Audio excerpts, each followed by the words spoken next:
Olá,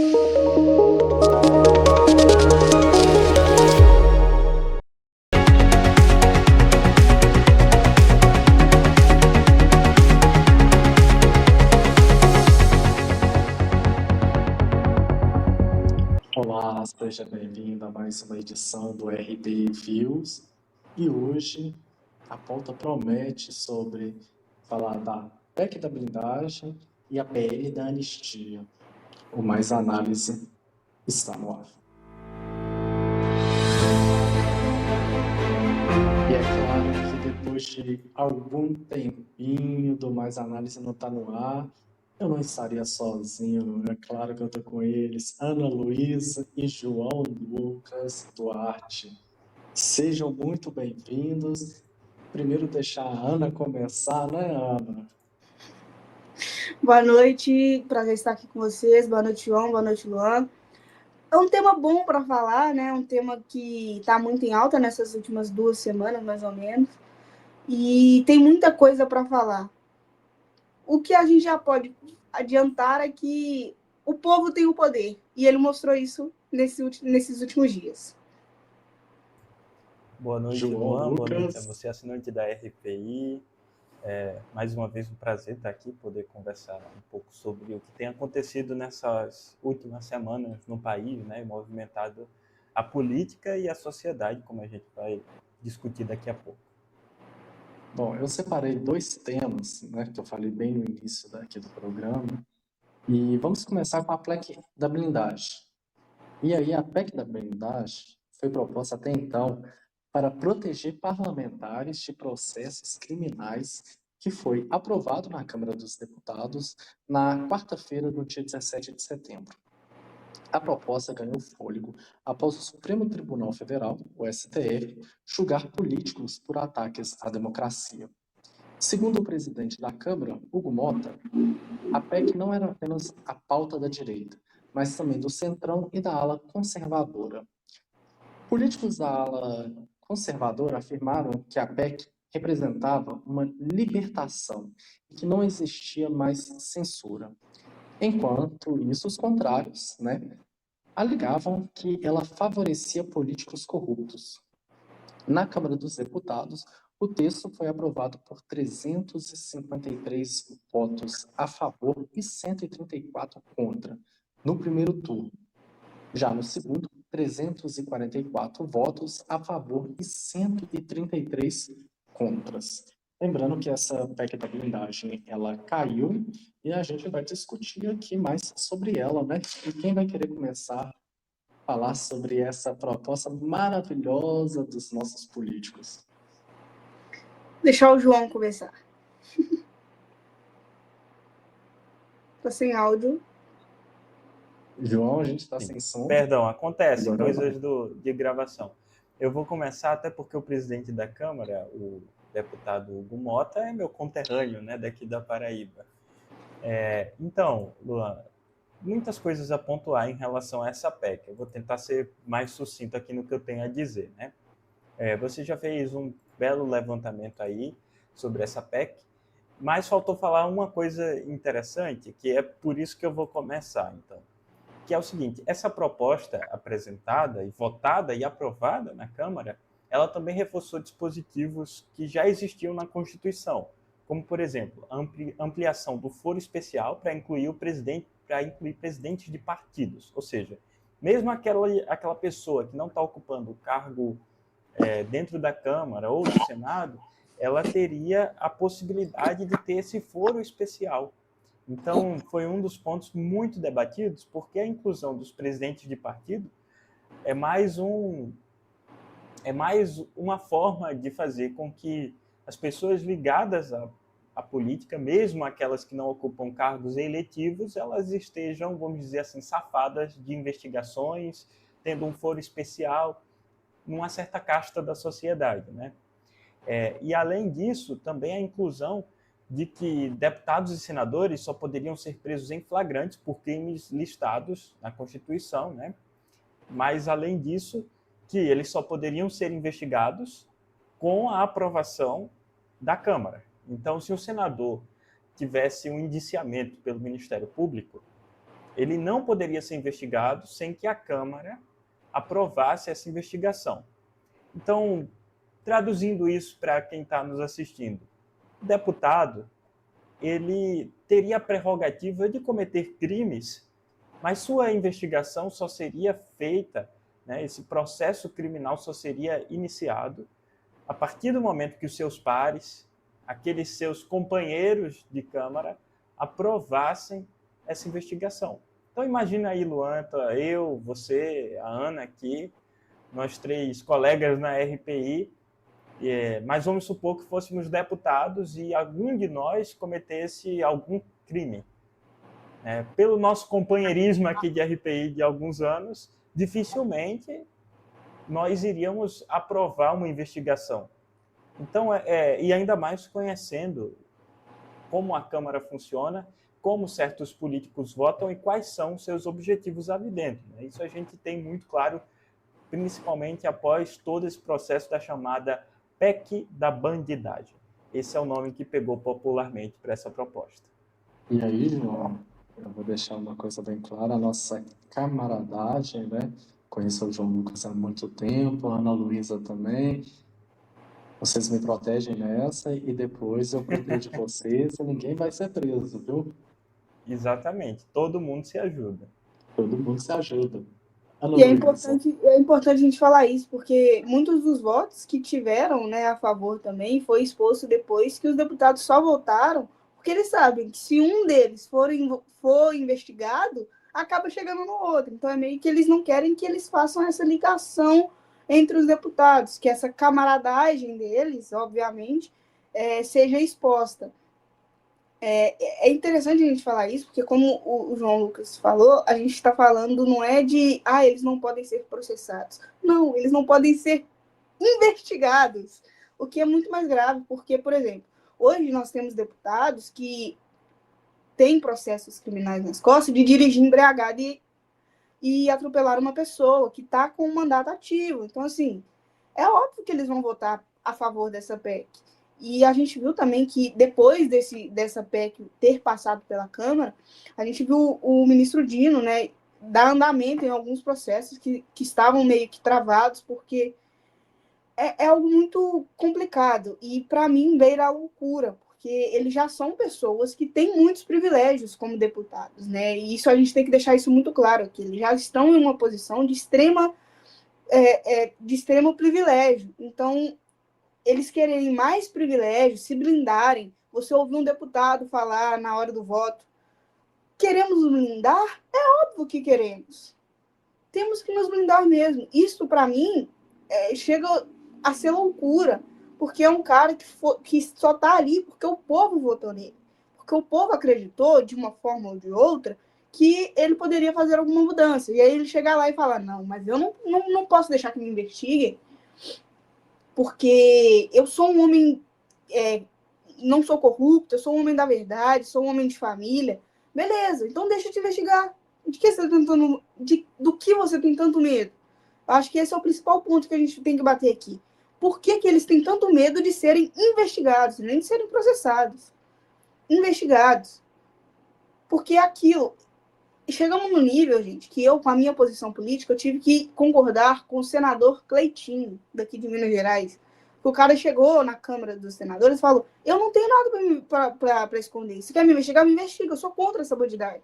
Para você ver outros deputados falarem, não, eu quero me blindar mesmo. Se você não tem nada para esconder, por que você tem tanto medo de ser investigado? Você nem está na reta. Por que você está votando a favor disso? E é esse o maior questionamento que nós, enquanto povo, enquanto mídia, enquanto imprensa, temos que fazer. Do que eles têm tanto medo de serem investigados? Eles dizem que eles estão sofrendo um tipo de... sendo processados pelo chamado crime de opinião. Né? Eles dizem que fazer discurso no plenário, publicações em redes sociais, estaria sendo usado como uma forma de distorção das leis e das regras brasileiras pelo judiciário. Né? Eles falam em ditadura do judiciário, né? Sobretudo a extrema-direita do país, e que a prerrogativa para isso seria a aprovação dessa PEC. Então, veja, eles usam a prerrogativa falsa, né? Porque não existe ditadura do judiciário. O presidente Jair Bolsonaro foi condenado pelas ações de tentativa de golpe de Estado, mas ele teve direito à ampla defesa. Os advogados tiveram amplo acesso ao processo. Mas o processo era muito grande.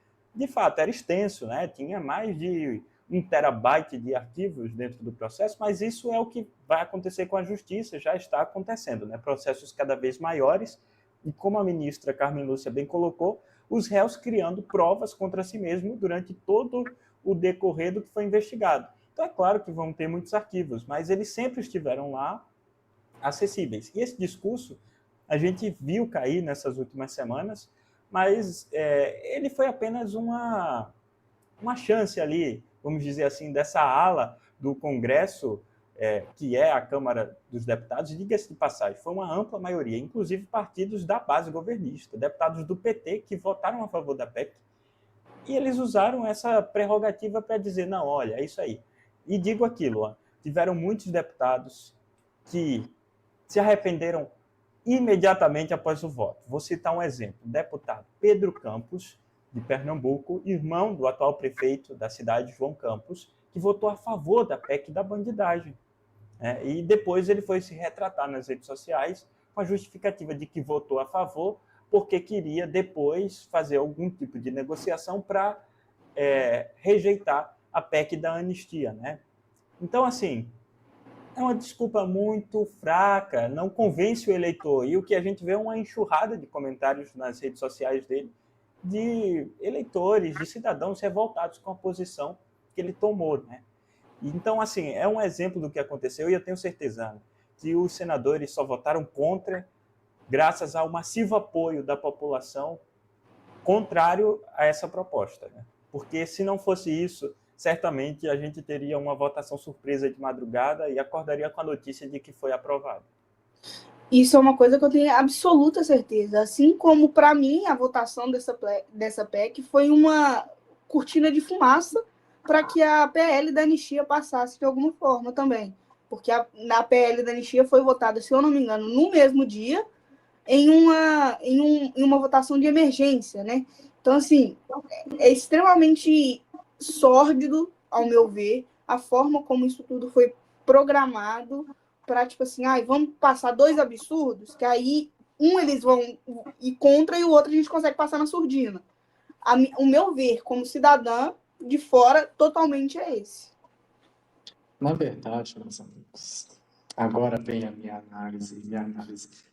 Quem me conhece, principalmente esses dois que estão aí na tela, sabe que eu sou muito debochado em alguns aspectos. Vamos lá. Se gritar, pega lá, não fica meu irmão, lá em Brasília. E aí, o que eu conversei com você nos bastidores esse pessoal que fala que a PEC, né, o pessoal da esquerda quer destruir, que os políticos estão sofrendo censura e tudo. Você já viu cidadão de bem que fala que apoia esse tipo de situação que esses políticos, a PEC da bandidagem? É o cidadão de bem que chega na hora lá, bate na esposa, ou começa a brigar na rua e acha que tem um poderzinho maior, ainda mais se for reformado da polícia e acha que é o rei da barriga, paga propina para a polícia para não levar filho para a cadeia. Esse é o cidadão de bem que é a favor da PEC da blindagem. A maioria desses políticos que são lá são gastos extraordinários. E, na verdade, são políticos fantasmas, elefante branco. Pergunta quais propostas que eles colocaram lá. Mas vocês sabem por que eles votaram essa PEC da blindagem bem rápido? É para se favorecerem, meus amigos. Por que a PEC lá da questão da escala 6x1 até hoje gera debate? Tudo que envolve o povo brasileiro, os políticos não estão nem aí. Mas se for para favorecer eles, ou principalmente aquele que está fazendo a arruaça lá nos Estados Unidos, rapidinho eles dão um jeito. É aquela união, aquilo que a gente brincou aqui, né? Nós vamos se favorecer aqui no canal caso qualquer um de nós três fizer qualquer coisa errada aqui. É isso, velho. É a camaradagem. Essa política não adianta falar. Eu votei porque eu queria barrar outro lá na frente. Como disse o irmão, não é isso mesmo, João, do prefeito de Recife? Isso, é o Pedro Campos, deputado de Pernambuco, irmão Isso de é João história Campos. para boi dormir, meus amigos. Isso é história para pegar bobo. Se o dia que no Brasil acontecer em que enxugar o parlamento, fazer a disseminação, acabar com todos esses políticos e fazer novas eleições, quem sabe assim tem uma solução. Mas tem lá, ó, o deputado Nicolas Ferreira, nosso digníssimo representante aqui de Minas Gerais, porque vocês dois são com falas comunistas, ele está com fala certa, entendeu? O que que ele faz? O que que ele faz de verdade? Porque o gabinete dele, se você precisa de um apoio dos políticos para votar questões a favor do povo, eles não atendem telefone. Ele fica fazendo livezinha, fica colocando Twitter lá, fica lá digitando, que não sei o que que tem. O Trump, pelo amor de Deus, Nicole. Ô, deputada, vamos trabalhar.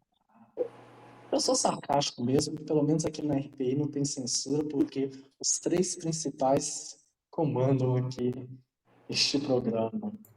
Então, Ele meus também, amigos, né, grava vídeos no fundo escuro, né? Muito Tem esse, escuro, não blusinha pode esquecer. preta, havaianas, toda uma não, identidade para passar a perna no povo. não adianta. Pessoal, político, eles só vão se favorecer quando tem isso aqui, ó, cashback, muito dinheiro envolvido. A PEC da blindagem só mostrou o quanto a política brasileira, o quanto esses políticos corruptos riem da cara do povo. E eles só se arrependeram, porque mais para frente a gente vai falar das manifestações que teve, eles só se arrependeram porque sabem que o povo é a maioria e que pode derrubar. Aí vem um deputado bolsonarista da direita afirmar que está na hora de separar o Brasil do Sul e o Brasil do Norte. Lembrando que eu espero que Minas Gerais não faça parte do Brasil do Sul, nem é questão de ser comunista ou não. Espero que na hora da edição não toque o hino comunista aí pela minha fala. Mas é o seguinte, separar o Brasil, meu, já que você é tão fã dos americanos, vai para lá, fica para lá, some, desaparece, porque enquanto o povo, essa só foi a primeira manifestação e eu espero que seja de muitas, que é na hora que o povo se reunir de verdade e ir para as ruas e começar a fazer arruaça até esses políticos saírem, eu quero ver se vai ter PEC da blindagem, PL da anistia. E aí eu falo, uma coisa que um amigo nosso falou lá na faculdade, não adianta depois também o povo que fica sentado no sofá ficar postando um videozinho lá, eu apoio. Tem que ir pra rua, gente. Tem que ir pra rua. Não suba o hino comunista, por favor. Vamos E falar de uma... deixa eu só Pode ir. completar essa parte, Luan, porque a movimentação na rua foi tão importante para ser vetado isso, que em retaliação, né, tentando meio que se proteger, se dizer contra a bandidagem, o deputado Nicolas Ferreira disse que vai entrar com um projeto para declarar o PCC e o Comando Vermelho terroristas aqui no Brasil. E isso tem várias nuances, né, para se dizer sobre isso, porque além de ele dar uma margem gigantesca para Donald Trump, né, entrar aqui para combater os terroristas, mostra que é mais para aparecer do que tudo, porque o videozinho do Pix, que ele fez no fundo preto, igual a gente estava falando ali atrás, beneficiou o PCC em milhares de reais. Então, assim, agora eles vão fazer de tudo para se proteger, isso que a gente tem que ficar bem atento, porque eles vão fazer de tudo para se proteger, eles vão tentar ludibriar o povo de diversas outras formas, e temos que ficar vigilantes, porque quem votou a favor dessa PEC da bandidagem vai ficar lá até, se eu não me engano, 2027. Então, em 2027, temos uma nova eleição, tem que guardar o nome de cada um que está lá dentro, para que eles não fiquem lá dentro mais. 2027 acaba o Na mandato, verdade, né? A sim. eleição é até um pouco antes. É, Então, espero que a mente da população ainda esteja fresca até lá, né? Que ninguém se esqueça de quem e é votou. importante a gente falar também que os senadores provavelmente só vetaram essa PEC porque ano que vem tem a eleição deles. Então, assim, a corrida É, da eleição já começou também. Então, isso é A um uma, ponto corrida que a gente... presidencial já começou, né? A uma falar a coisa verdade. importante é que o eleitor observe não só como o seu deputado votou, mas como o partido dele votou. Porque teve partido que votou 100% da bancada a favor, certo? E é importante ver, e cada partido também dá um direcionamento. Os líderes dizem, votem a favor, votem contra. Então, o político ele escolhe o partido e às vezes ele muda, mas a maioria deles segue um ritmo, né? Ele segue sempre uma mesma lógica de partido político. Observe também isso, veja aí como é que o partido do seu coração votou a favor, como é que a bancada dele está em relação a essa PEC e a outras propostas, né? Luan falou da escala 6x1, a gente tem isenção de imposto de renda que está empacado lá na Câmara há meses e não vai para frente, isenção para a gente que precisa, né? Isenção para a maioria do país, mas para isso tem que mexer no bolso de quem ganha mais, e aí é onde a situação aperta. Exatamente. Agora, eu preciso só de uma resposta de vocês, uma palavra. Anistia. João Lucas, você merece anistia? Bem, eu não mereço anistia porque eu não fui condenado a nada, né? Ainda bem. E estava na minha casa no dia 8 de janeiro, muito tranquilo, até ver as notícias chegarem. Mas, assim, para quem de fato cometeu, aí sim, Ana, uma tentativa, um ato de tentativa de terrorismo, de depredação de patrimônio público, de tentativa de golpe de Estado, não, porque ele estava passando um batom na estátua. Sim, mas qual o contexto da pessoa estar lá, né? Segura. Já eu chego nisso, vou segurar. Já fechei. Mas só quero te perguntar. Então, como você não é favorável à anistia, você também não está com Wi-Fi. Então você pode sair livremente, né? Não, estou tranquilo, meu tornozelo está livre aqui. Ana Luísa, anistia, e Cara, aí? eu Você não, merece? eu não cometi crime, então eu não mereço também. Não tenho roteador portátil, eu tô bem tranquilo. Eu posso sair de casa depois das 7 horas da noite. Então, o projeto de lei da anistia busca perdoar pessoas que participaram, financiaram ou apoiaram manifestações políticas entre outubro de 2022 e a data da sua aprovação, incluindo os envolvidos no ato de 8 de janeiro de 2023. A proposta prevê o perdão de penas e multas, além da restauração dos direitos políticos dos beneficiários. Os defensores afirmam que o objetivo é pacificar o país e reinserir politicamente cidadãos punidos de forma consideradamente injusta, enquanto os críticos alertam que a medida pode representar impunidade para crimes graves contra a democracia. Atualmente, o projeto tramita no Congresso, já teve regime de urgência aprovado, foi o que a gente disse, na Câmara, e ainda depende da relatoria da aprovação para o projeto avançar. Anistia, e aí a gente chegou num segundo ponto aqui do Mais Análise, o quadro voltou, mas voltou recheado aqui no RB. Anistia. Dessa vez eu vou começar primeiro, eu vou até me cronometrar aqui na tela, para eu não me passar e deixar vocês falarem.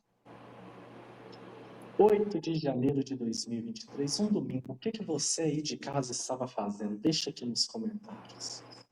A gente estava preparando as pautas para escrever e colocar no ar. Baderna. Vocês estão vendo imagens do 8 de janeiro aí na tela. Pessoal que destruiu um patrimônio, um relógio doado pelo Dom João VI de Portugal ao Brasil, totalmente danificado. Vidros quebrados, estátua com batom. Idosos, que agora eles se consideram idosos, estavam na manifestação. E aí tem que ter PL da anistia, tem que ter anistia para político também que participou. que incentivou. Onde que o Brasil vai parar com isso? E aí daqui a pouquinho vai vir nos comentários xingando que a gente é comunista. Não, a gente é realista. Nós três aqui na tela. Ninguém tá com tornozeleira eletrônica. Todo mundo pode sair depois das 8. Tem o livre arbítrio de fazer o que quiser, mas sabe das consequências. Essa questão que se pede muito a anistia do ex-presidente e até então inelegível Jair Bolsonaro só mostra que ele não foi um presidente que o Brasil precisou. Porque no dia que ele perdeu as eleições, ele fez igual um menino pequeno. Ficou fazendo murrinha, chorou, pirraçou, não ligou para o Lula parabenizando nas eleições e viajou para os Estados Unidos, os States, para não passar a faixa presidencial. E aí pede anistia. O cara que incentivou o 8 de janeiro, acharam minuta de golpe, debochou de pessoas com Covid, e daí eu não sou coveiro. E aí, meu irmão? Meu irmão não, meu colega, porque esse cara não me representa para ser irmão, não. A papuda te espera. E aí agora bate o arrependimento, porque o senhor é um senhor de 70 anos. Quem quer completar para eu não falar mais algumas verdades para os bolsonaristas não falar que somos comunistas? Cara, eu acho que essas falas que você citou são as mais tranquilas dele, porque no voto de impeachment da Dilma, ele homenageou um ditador, que eu não prefiro nem citar no nome aqui, mas eu acho que todo mundo já conhece essa fala dele, todo mundo sabe quem é o ditador que ele homenageia na hora do voto. Ele desejou para Dilma câncer e a morte mais horrenda do mundo. Então, assim, eu acho que é um ser humano que realmente não merece anistia, e não porque, ele é uma pessoa ruim. Não só por isso, na verdade, mas porque ele deve e ele tem que pagar pelos crimes que ele cometeu. Enquanto ele era presidente, o menor dos crimes dele foi a tentativa de golpe de Estado, porque temos a Covid, que afetou todo mundo, sim, que teve grandes problemas mundiais, mas que, se você for ver, por pura irresponsabilidade dele, milhares de pessoas morreram, porque se ele tivesse comprado a vacina antes, muitas das pessoas que morreram não teriam morrido. Então, assim, é complicado você desejar que as pessoas tenham anistia por decisões tomadas durante o livre-arbítrio. E uma pergunta simples que eu vou fazer aqui agora. João, onde que estava sua avó no dia 8 de janeiro? Minha avó estava comigo em casa, assistindo TV, comendo um lanchinho da tarde, um bolo, um café. Não como uma senhora que estava lá fazendo, eu vou falar assim para ficar mais suave, fazendo o número 2 na mesa do ministro Alexandre de Moraes, né? Então, assim, gente, o que falar em relação à anistia, né? É um tema tão debatido, mas acho importante dizer uma informação que às vezes fica esquecida. As pessoas que foram presas, né, e o STF já tornou ré 898 pessoas que estão sendo responsabilizadas criminalmente pelos atos do dia 8 de janeiro de 2023. 23. Não é isso? Então, essas pessoas estão sendo responsabilizadas. 371 estão com pena de privação de liberdade, ou seja, elas estão em um presídio. E 527 foram aplicadas penas alternativas, porque elas aceitaram um acordo de não persecução penal. E o que dizia esse acordo oferecido pelo STF? Em primeiro lugar, um pagamento de uma multa de R$5.000, apenas as pessoas que pudessem pagar esses R$5.000. Segundo, não usar redes sociais por 2 anos. E terceiro, fazer um curso sobre democracia no Ministério Público. 3 coisas e você tem o seu acordo de não persecução penal, ou seja, você não vai para a cadeia. E 371 pessoas não aceitaram esse acordo. Então, o que é que a gente está falando? A gente está falando que a justiça brasileira entende que muita gente que foi para lá pode ter ido sem ter a real percepção do que estava acontecendo, mesmo tendo a vontade dentro de si. Mas vontade não é crime. Isso aqui acho que todo mundo concorda. Vontade não é crime. Crime é a execução do ato, que foi isso que aconteceu no 8 Ou de janeiro. planejamento. Ou planejamento, sim.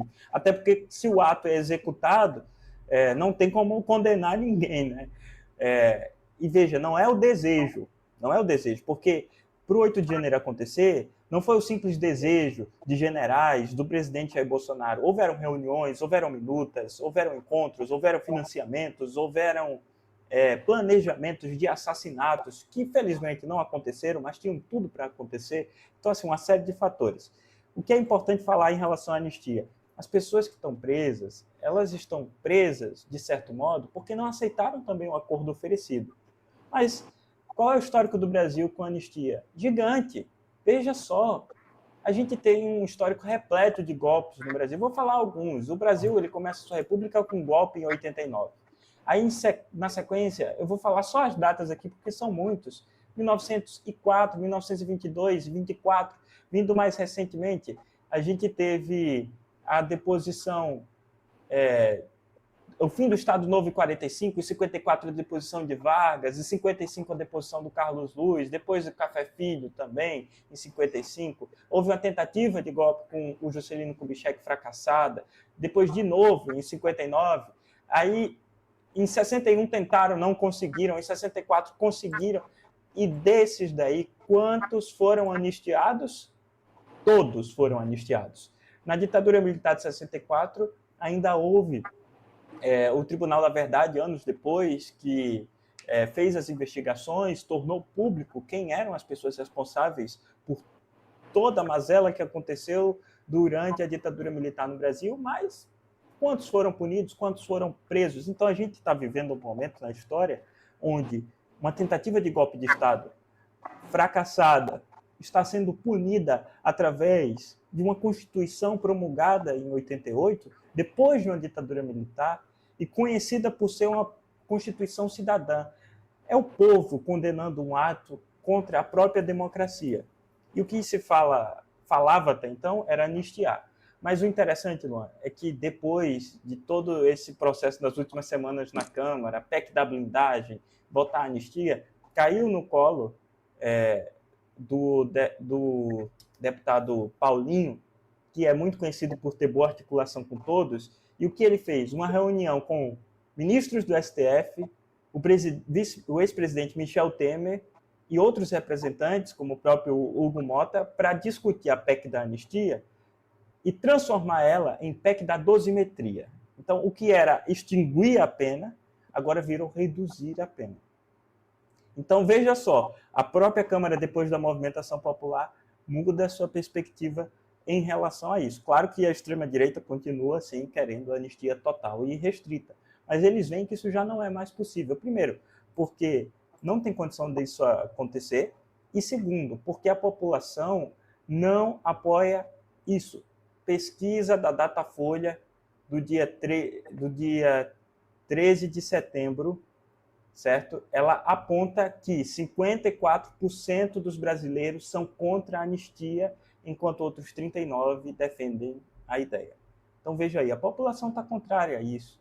Né? O país precisa seguir em frente. E essa ideia de que a anistia vai trazer pacificação nacional não é verdade. Não se traz pacificação com a falta de responsabilidade dos crimes cometidos. Não se traz pacificação inocentando pessoas que não são inocentes. Esse é um breve panorama que eu trago aqui, para não ficar também só dizendo aqui que eu sou contra porque sou contra, mas explicar para quem está assistindo a gente que tem um histórico no Brasil de anistiar pessoas culpadas e que a gente chega num momento em que a própria população diz, não, basta, chega, vamos seguir em frente com a democracia. E, na verdade, a situação é o seguinte. Os próprios apoiadores do Bolsonaro, falando na área da política, já estão abandonando ele. Por quê? O que o Eduardo Bolsonaro está fazendo, isso a gente falou no último Views que eu e a Ana Luísa fizemos, né? O Eduardo Pode ser não. Para muitos, ele é considerado um traidor da pátria. Onde você já viu uma pessoa tentar sabotar a sua própria nação? Comemorar porque o Donald Trump colocou o tarifaço, que isso era a salvação dos brasileiros, onde é que está salvo? E aí a gente olha para trás e vê o que a família Bolsonaro no poder fez. Esses manifestantes aí, ó, que pede Deus, pátria, família, a maioria dessas pessoas, eu repito isso porque eu vou falar com sinceridade. Esses que falam que somos a família tradicional brasileira são os mais sem vergonhas possível. O mais sem vergonha. É a filha que rouba e o pai vai lá e paga propina para não deixar ela ser presa porque ele tem um pouco de influência. É o cara que bebe, bate na esposa e fala: não, mas eu sou provedor do lar, minha família é a família tradicional. É igrejas que apoiam esse tipo de pessoas que roubam o dízimo dos fiéis. Aonde? Que anistia é essa? Anistia é o restante a gente já sabe. Não tem lógica uma coisa dessa. Cada um tem o livre arbítrio de fazer o que quiser. Se no dia 8 de janeiro aqueles manifestantes estavam lá, eles tinham consciência do que aconteceu, tinham consciência do que eles estavam fazendo e quais eram os seus atos. E agora vem com aquela cara de drama, aí vem idoso que estava lá, agora tá xoxo, mango, capenga, inconsistente e fala que não dá mais conta. O Brasil precisa voltar a ser o que era. E digo mais, só para completar antes da gente passar para a nossa próxima pauta da manifestação, e aí eu vou pedir para vocês não se alongarem nesta questão, que é o seguinte: o discurso do presidente Lula na ONU, ele abriu mais uma edição do 80º Assembleia Geral das Nações Unidas. A fala dele foi muito importante, mas o que a gente percebeu depois foi o que o Donald Trump fez. É claro que tem jogo político, está tudo envolvido ali. Mas vocês imaginam o cara elogiando o maior inimigo do seu maior admirador. Brevemente, as suas considerações, Ana Luísa, sobre isso. Seu microfone está silenciado. Uau. Acho isso complicado, porque Donald Trump adora fazer isso. Ele fez isso com o Zelensky, da Ucrânia, um pouco antes do encontro deles, e chegou no encontro deles, eles saíram brigados um com o outro. Então, o Donald Trump também não é bobo, ele não vai chegar na ONU e vai xingar o Lula em cima do palanque, por mais que ele tenha falado que o Brasil está errado em muitas coisas ali em cima do palco. Mas eu acho que é tudo uma jogada de politicagem mesmo. Ele fez aquilo para tentar dar uma de: olha, eu vou tentar resolver, tá, galera? Não fiquem com medo. Dá uma de bonzinho da vizinhança.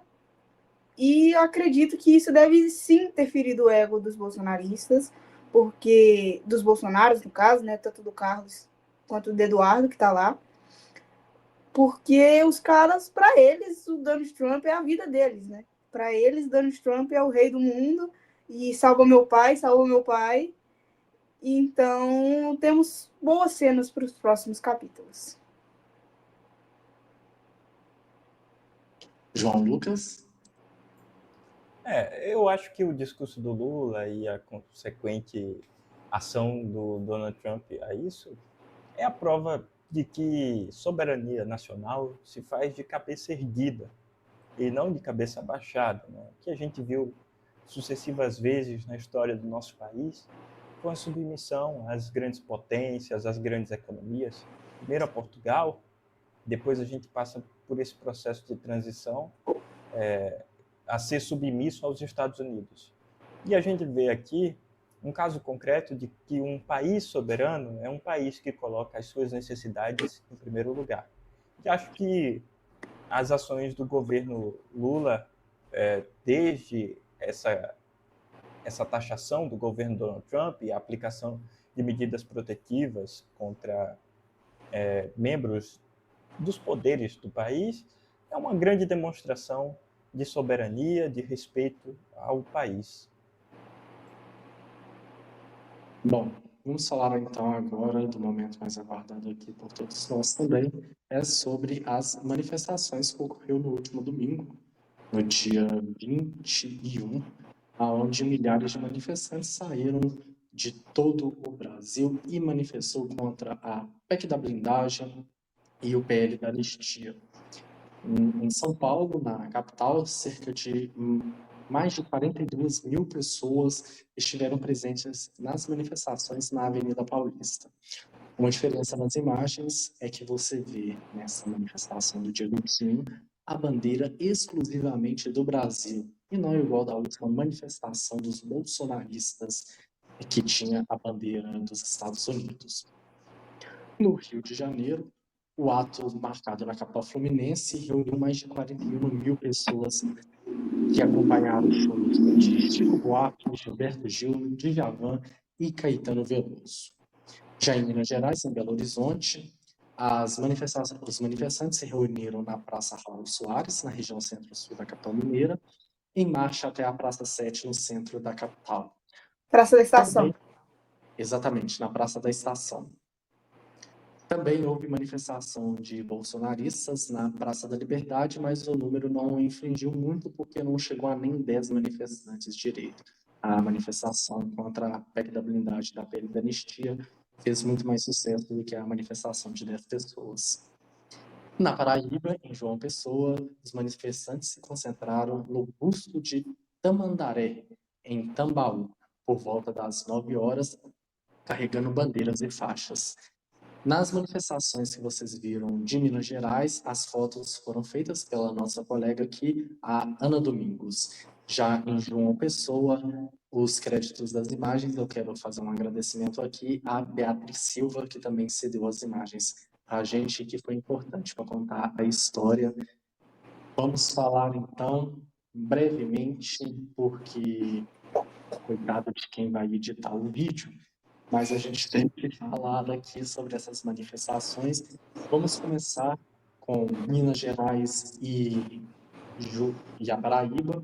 João Lucas, como foi as manifestações aí na Paraíba? Vou pedir só para não se alongar muito, para a gente dar destaque ao Rio. Perfeito. Além do que você falou, na cidade de João Pessoa, concentração no busto de Tamandaré, eu relembro que em outros momentos, só para explicar para quem não conhece João Pessoa, o busto de Tamandaré é uma divisa entre duas praias, muito conhecida aqui na cidade, e onde protestos geralmente acontecem. E em outros momentos, inclusive durante a pandemia, já houve protestos contra o governo Bolsonaro e a favor ao mesmo tempo. Então você imagina que conflitos aconteciam, mas foi um domingo muito sossegado, onde as pessoas manifestaram seu descontentamento com o rumo da política nacional, né? Eu destaco também que na cidade de Campina Grande, que é a segunda maior cidade aqui da Paraíba, o senador veneziano, Vital do Rego, que no mandato anterior do Senado era vice-presidente da casa, ele estava lá na manifestação. Ele é um fiel apoiador do governo Lula e tem colocado à frente pautas contrárias aos interesses da extrema-direita dentro da casa. Então, ele também encabeçou esse movimento na cidade de Campina Grande. Agora, isso tudo, eu digo, né? E relembro, João Pessoa, capital do estado, é uma cidade que quase deu empate a votação na última eleição. Então, é uma cidade que é bem dividida entre os dois extremos do nosso espectro político atual. Ana Luísa, como foi a manifestação na qual você cobriu aqui em Belo Horizonte? Primeiro, eu gostaria de destacar que eu me surpreendi bastante, porque a gente brinca que eleitores do Bolsonaro são sempre acima da idade, né? São mais idosos, mas tinham bastante idosos na manifestação aqui em Belo Horizonte. Não sei se, acredito eu que seja mais contra o Bolsonaro pelas faixas que carregavam e tal, mas foi algo que me surpreendeu bastante, positivamente, obviamente, porque a PEC da bandidagem, né, é algo que vai além de partido político, vai além de ideologia política, nós estamos falando de algo que pode atingir diretamente a nossa sociedade. São pessoas que podem se tornar deputados apenas para ter esse foro privilegiado, extremamente privilegiado. Então, a movimentação que se teve aqui em Belo Horizonte, para mim, foi algo surreal. Foi a primeira manifestação também que eu fui presencialmente. Então, foi muito bonito. Aqui, saindo da Praça da Raul Soares e pegando o Amazonas é uma avenida gigante, que corta do centro-sul até o centro de Belo Horizonte, lá embaixo. E para onde você olhava, eu acho que eu tenho esse vídeo que vai passar aí para vocês agora, para onde você olha, tem gente subindo o morro e você nem sente você andando nessa distância, no meio do pessoal. E foi como se fosse um grande carnaval aqui na cidade, fora de época também, porque teve muita música, teve manifestações políticas através da arte também, eu acho isso muito bonito. Para mim foi muito bacana ver isso de perto e ver que o pessoal estava ali não só por ser contra o lado político, mas por acreditar mesmo que aquilo que estava acontecendo era um absurdo, que era uma loucura. E não estava ali, por exemplo, por artistas que estariam ali. O Djonga, que é conhecido nacionalmente e é um grande rapper daqui da capital, ele também esteve presente na manifestação. Então, assim, tinha bastante jovem, mas acho que nem perto vou lá porque o Djonga vai estar lá. Não, acredito que seja muito pelo motivo de estar lá. E eu acho isso muito bonito, porque, como eu falei antes, eu vou repetir, a PEC da blindagem e a da anistia vai muito além de ideologia política e de partido político. É algo que nós temos que proteger tanto pela história da democracia quanto pelo Estado democrático mesmo, Estado democrático de direito. Porque o que as pessoas fizeram no 8 de janeiro, fizeram antes disso com os planejamentos, né? Que muitos de nós levamos na brincadeira com toda aquela história dos quartéis. A gente viu que realmente tinha um pouco de verdade naquilo e que é triste ver a que ponto a nossa democracia é tão frágil. Perfeito, Ana.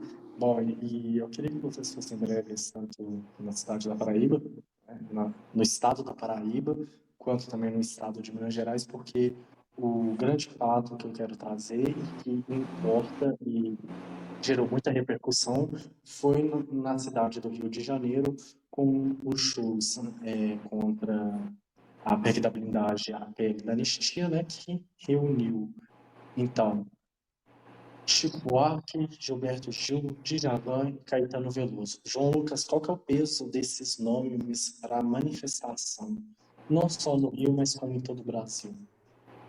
Um peso gigantesco, mas antes que alguém levante a mão e diga isso aí foi um show, não foi uma manifestação, eu só lembro que todos esses nomes que você falou foram pessoas que lutaram assiduamente contra a ditadura militar. Alguns foram exilados do país, outros foram presos. Então, também estava lá presente o Geraldo Azevedo, outra pessoa que esteve à frente desse movimento.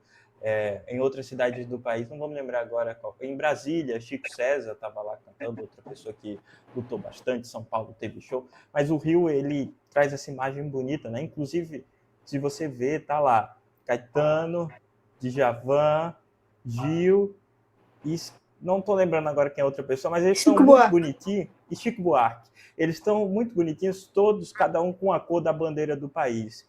É a prova de que ser brasileiro não é bater continência para a bandeira americana, é amar o seu país de todas as formas e, para isso, defendê-lo. E amar o Brasil é amar a arte, é amar a cultura. E que bom ver uma manifestação, e acho que é uma coisa muito brasileira, que carrega isso. As pessoas pedem os seus direitos, se manifestam, mas elas também aproveitam da arte, porque, no fundo, a arte ela é a manifestação. É a manifestação das emoções, é a manifestação das ideias, e é um campo muito rico justamente por isso. Infelizmente, a gente tem no país parcelas da população que não conseguem entender por que existe arte, uma manifestação política. Porque em outros lados a gente vê uma manifestação muito pobre, em todos os sentidos. Em todos os sentidos. No financeiro não, porque sempre tem gente apoiando por trás. Mas no resto, é de uma pobreza gigantesca. Ana Luísa, eu quero que você destaque um ponto principal que a gente conversou sobre o peso desses nomes com os futuros cantores, né, dessa geração. Isso é muito louco, né? Porque nós temos, como o João disse, os 4 que mais lutaram contra a ditadura no Brasil, os 4 representantes do Brasil mesmo. Acho que até quem é mais novo, tipo a gente mesmo, tem essa noção. Infelizmente, alguns mais velhos se perderam nessa história, né? Mas enfim. E eu acho que o peso mostra, a história mostra, né? Que, por exemplo, teve que se juntar 4 idosos, né? Para manifestar novamente contra atos contra a democracia, enquanto a geração mais nova de artistas, não todos, mas assim, a geração mais nova de artistas não está minimamente preocupada com isso. Se eu não me engano, posso estar muito errado, os únicos 2 artistas que eu vi que marcaram presença em protestos foi o Djonga, aqui em BH, e a Marina Sena, junto com eles lá no Rio de Janeiro. Então, assim, é complicado a gente falar isso, porque nós sabemos que esses 4 não são eternos. Tem um peso muito grande para a história, eles são gigantescos. Eu acho que eles estão muito bem de saúde, inclusive, eles estão longe de estar, né, prestes a ir A se embora. encantar, né? Tem uma É, professora minha que dizia isso, se encantar. a se encantar, mas eu acho que essa consciência na classe artística tem que existir, porque a arte é um ato político, assim como o futebol também é um ato político aqui no Brasil. Tudo no Brasil é um ato político, tudo se envolve política. Então, eu acredito que a classe artística, essa classe popular que atinge o povo com mais facilidade, artística, o esporte, são pessoas que têm que ter esse embasamento político, que têm que ter um pouquinho mais de posicionamento em meio ao público, porque eles são espelho de alguém. Então, essas pessoas precisam saber que, pô, meu fã, ele é contra esse absurdo. Então, não faz sentido eu ser a favor, entendeu? Então, é necessário também que essas figuras públicas, que esses artistas, que esses futebolistas, que esses atletas se posicionem e se mostrem, cara, isso aqui que está acontecendo no nosso país é uma loucura. Vamos ficar ligados, cuidado nas eleições. Então, eu acho que esse é o peso. A gente vê artistas do passado tendo que manifestar de novo contra algo que eles já lutaram tanto para que acabasse, eu acho triste e eu acho também que é, de certa forma, um tapa na cara na geração atual. Na verdade, não existe pessoas neutras. Todos temos que tomar um partido, independente do que seja, né? Que a gente pode ser que cada um tenha um partido escolhido. Acho que é meio difícil pelas nossas análises, mas o que a gente sempre leva, principalmente aqui na tela da RPI, é democracia.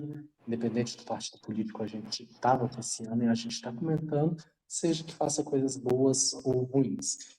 E ver o peso dessa imagem no Rio de Janeiro mostra que o Brasil ainda tem solução.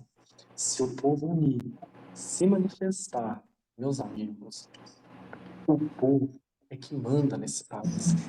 E aí, antes de encerrar, eu queria falar o seguinte: queria colocar um trecho da música do Geraldo Vandré para dizer que não falei das flores, que é o seguinte: caminhando e cantando e seguindo a canção. Somos todos iguais, braços dados ou não. Os amores na mente, as flores no chão, a certeza na frente, a história na mão. Caminhando e cantando e seguindo a canção, aprendemos e ensinando uma nova lição. Vem e vamos embora, que esperar não é saber. Quem sabe faz a hora, não espera acontecer. E é com isso que eu faço o encerramento do RBI de hoje. Hoje eu acho que a música está aí para todos. João Lucas, Ana Luísa, muito obrigado por estar aqui nessa edição, uma edição muito importante. Diga lá. É só aproveitar esse vídeo para reforçar de novo. No vídeo do Trump eu falei, mas acho que é sempre bom a gente reforçar isso. Quem aprovou essa PEC da bandidagem foi a Câmara dos Deputados. Quem vetou foi a de senadores, por conta da pressão pública. É importante estarmos sempre atentos em quem são os nossos votos. O João Lucas falou isso um pouquinho antes, então vamos repetir. Prestem atenção em quem vocês votam. Não adianta votar somente para presidente. Quem formula as leis, quem vota se vai acontecer algo ou não, é a Câmara dos Deputados, passa pelo Senado, para depois o presidente ver se ele vai passar ou não. Então, vamos ter cuidado com quem nós estamos votando. Existem lados, existem pessoas que são contra o povo. Se você é parte do povo, cuidado com quem você vota. É isso. João Lucas? Concordo com você, 100%, né? E certamente em 2026 estaremos aqui na RP fazendo a cobertura completa de toda a eleição para que você tenha um esclarecimento melhor de em quem votar, como votar, de acordo com o seu posicionamento, é claro. Eu gosto muito, Luan, que a gente sempre aqui tem a liberdade de poder expressar um jornalismo opinativo, né? O que a gente faz continua sendo jornalismo, mas aqui tem a carga da opinião. Mas isso não impede que você participe também, comente, deixe sua opinião. Quem sabe até possa participar um dia aqui com a gente também. É isso, acho que o grande recado que fica depois de tudo isso que a gente discutiu aqui hoje é que o povo tem poder. O povo tem poder. O poder está na mão do povo. Basta se organizar, basta fazer boas escolhas, basta fiscalizar, né? A eleição é um pequeno pedaço de todo o processo político e o que a gente está vendo aqui é uma prova disso, né? Então vamos ficar atentos e vamos sempre à luta daquilo que interessa a todos. Muito obrigado a vocês dois, a conversa foi muito boa hoje e a você também que nos acompanhou aqui. E é isso. Encerramos então mais uma edição do RP Reviews. Eu agradeço a Ana, o João Lucas pela participação aqui no Mais Análise. Claro que esses dois rostos vocês já conhecem, vão ver sempre porque eles são figuras carimbadas e funcionários fixos da RP. Recebe? Não, mas fazemos amor com amor o jornalismo. É isso, gente. Muito obrigado e até uma próxima. Se você gostou desse vídeo, curta, comenta, compartilhe, dê uma sugestão de pauta. O nosso Instagram, o QR Code está aparecendo aqui na tela, é o @rpwebtv. E também nós temos o nosso portal de notícias lá, que vocês podem acompanhar as notícias. Tem análise, tem artigo de opinião, tem muita informação. O QR Code também está aqui na tela. Até a próxima.